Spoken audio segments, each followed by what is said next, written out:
నమస్తే, welcome to RP7 TV news. 5 ఏళ్లు మా కార్యకర్తలు చాలా మంది ఇబ్బంది పడ్డారు. కార్యకర్తలకు కంటి నిండా నిద్ర కూడా పోని పరిస్థితి. ప్రాణాలతో ఉండాలంటే జై జగన్ అనాలి అని హింసించారు. ప్రజాస్వామ్యమే సిగ్గుతో తలదించుకునే పరిస్థితి తెచ్చారు. రాజకీయాల్లో ఎవరు శాశ్వతం కాదు. దేశం ప్రజాస్వామ్యం, ప్రజలు శాశ్వతం. రాజకీయ పార్టీలు కూడా సక్రమంగా పనిచేస్తేనే మళ్ళీ ప్రజలు ఆదరిస్తారు.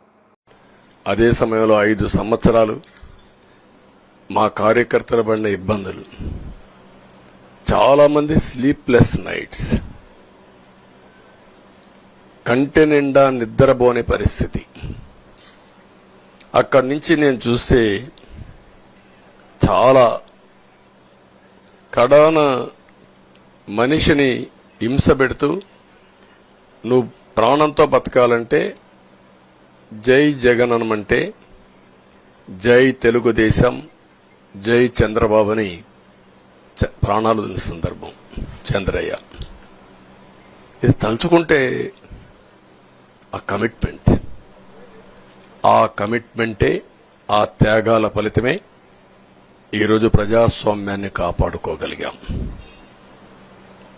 ఒక్క మా కార్యకర్తలకే కాదు, మీడియా 5 ఏళ్లు మీరు పడిన ఇబ్బందులు, మీరు కోర్టుల చుట్టూరు తిరిగిన ఇది, మిమ్మల్ని CBCID ఆఫీసులో పెట్టి వేధించిన విధానం, అవి తలుచుకుంటే ప్రజాస్వామ్యమే సిగ్గుతో తలంచుకోవాలి.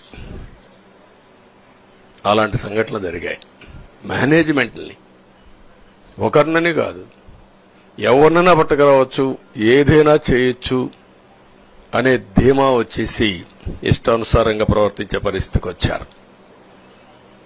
అదే సమయంలో ప్రజల మీద, మా పార్టీ మీద సరే, ఈవెన్ జనసేన పవన్ కళ్యాణ్, ఆయనకు కూడా స్వేచ్ఛ లేదు. ఎక్కడైనా సరే విశాఖపట్నానికి వెళితే ఉన్న పళంగా విశాఖపట్నం నుంచి వెకేట్ చేయాలని తిరిగి, అంటే నగర బహిష్కరణ. ఒక నాయకుడిని నగర బహిష్కరణ చేస్తే కారణం చెప్పకుండా ఇంకా వేరే వాళ్ళ కథ ఏముంటుందో మనం ఆలోచించుకోవాల్సిన అవసరం ఉంది. కేసులు పెడితే ఎందుకు పెట్టావు కేసు అని అడిగితే దానికి సమాధానం చెప్పకుండా ముందు నిన్ను అరెస్ట్ చేస్తున్నాం, తర్వాత కేసు డీటెయిల్స్ ఇస్తా ఉంటారు. ఇలాంటి చాలా జరిగాయి.